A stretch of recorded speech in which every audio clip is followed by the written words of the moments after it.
கர்த்தர் தாமே இந்த நாளில் உங்களை ஆசீர்வதிப்பாராக.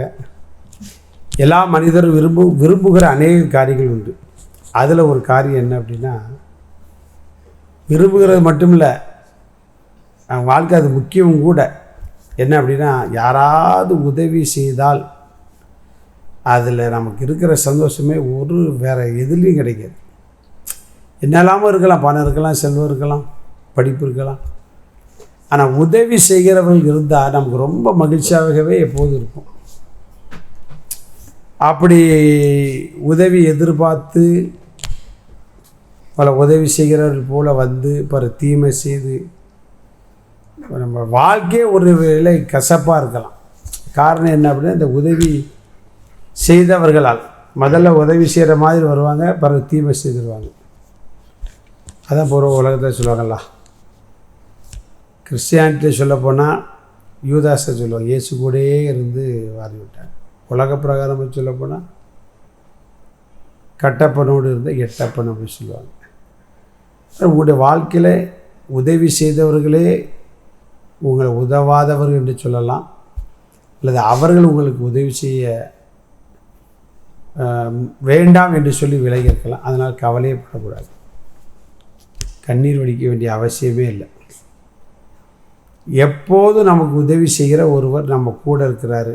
நமக்கு, நம்ம குடும்பத்திற்கு, நம்ம பிள்ளைகளுக்கு, நம்முடைய சகல காரியங்களும் உதவி செய்வதற்காகவே வந்தார், உதவி செய்வதற்காகவே வளர்ந்தார், உதவிகளையும் செய்தார்.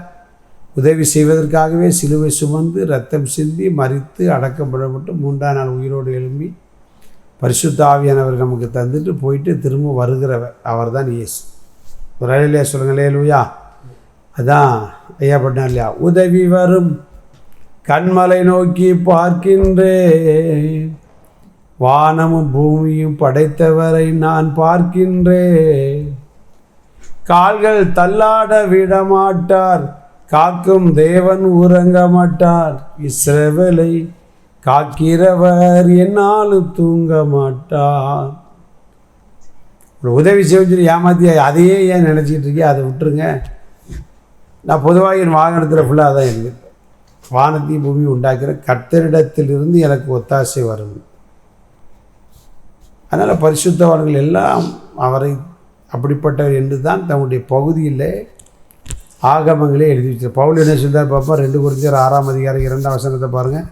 அனுக்கிரக காலத்திலே நான் உனக்கு செவி கொடுத்து ரட்சணிய நாளிலே உனக்கு உதவி செய்தேன் என்று சொல்லியிருக்கிறாரே. உன் ரட்சணிய நாளில் உனக்கு எப்போது உதவி செய்யணுமோ அப்போ வந்து நிச்சயவார் உதவி செய்வார். பேதர் முங்கிட்டு இருக்கான், நிச்சயவே காப்பாற்றிச்சு. உடனே கையை நீட்டி அவனை தூக்கி எடுத்து எங்கே முங்கினானோ அங்கே அதுலேயே நடக்க செய்தான். நீங்கள் தொழில் நஷ்டத்தில் முங்கியிருக்கலாம், வட்டி, கடன், வியாதி, இக்கட்டு, யார் உதவி செய்வா? எப்படி யோசேப்பை போல் வறட்சியான கிணறு போன்ற வாழ்க்கையில் இருந்து நீங்கள் சத்தம் பண்ணலாம். இன்றைக்கு உங்களை தேடி உங்களுக்கு உதவி செய்ய முடியாது. இயேசு உங்களை தேடி வந்திருக்கிறார், நம்மை தேடி வந்திருக்கிறார். கண்டிப்பாக உதவி செய்ய, யாருடைய உதவி இல்லாமல் நினைஞ்சிருக்கணும். இந்த மனுஷன் ஒரு பொல்லாத சுபாவம் இருக்குது பாருங்கள். நம்மளை பிடிக்கலை அப்படின்னா உதவியை நிப்பாட்டுறது மட்டும் இல்லை, உதவி செய்கிறவங்களையும் நிப்பாட்டுறதுக்கு என்ன உண்டோ பொய் சொல்ல தயங்கவே மாட்டான், ஏக்கர் கணக்கில் சொல்லுவான். ஆனால் நம்ம எதுக்கும் பயப்படக்கூடாது. அதான் நீதிமானுடைய இருதயம் கர்த்தர் நம்பி திடனாக இருக்கும். நீங்கள் திடனாக இருக்கணும். கர்த்தர் உதவி செய்ய, எவன் நிப்பாட்டினா என்ன, யார் நிறுத்தினா என்ன, கண்ணீரை தொடங்க, கவலை விட்டுருங்க. கர்த்தரை உறுதியாக ரட்சணிய நாளில் நமக்கு கண்டிப்பாக நிச்சயவார். உங்களுக்கு என்ன உதவி தேவைப்படுது என்பது இயேசுவுக்கு தெரியும். சந்தோஷமாக இருங்க, நிச்சயம் உங்களுக்கு உதவி செய்வார். God bless you.